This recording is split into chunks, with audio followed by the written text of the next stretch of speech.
I was an awful listener in almost every possible way. I was arrogant. In other words, really what this conversation is about is me telling you what I want you to do, or convincing you that my thought is right. It wasn't some evil megalomaniac driven thing. It was just, I was a guy who was a striver and I wanted to get ahead, and getting ahead meant convincing people of your point of view.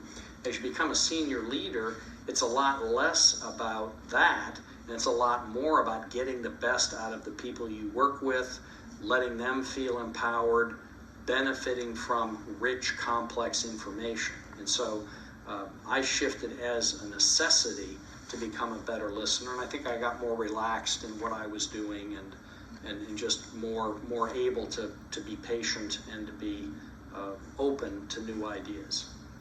The best advice I ever heard about listening, and it significantly changed at age 61, my own listening approach, and this was a couple of years ago, is when Sam Palmisano, CEO of IBM, was talking to our leadership team in Thousand Oaks, where our company's headquartered, and somebody asked him after he had discussed his experience in Japan, "Hey Sam, why was Japan so important to you as a leadership development opportunity in your 30s," or whatever he was? And he said, "Because I learned to listen."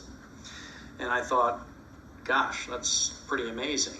And somebody followed up and said, "What do you mean?" And he said, "I learned to listen by having only one objective: comprehension.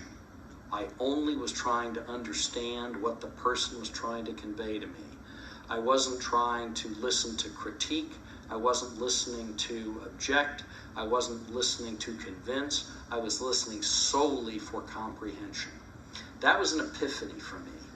When I started listening just for comprehension, there's time later for critique, there's time later for argument, there's time later for all the other things. I found that my bandwidth for listening increased in a very meaningful way for me. Also, by listening for comprehension only, that's the greatest sign of respect you can give someone.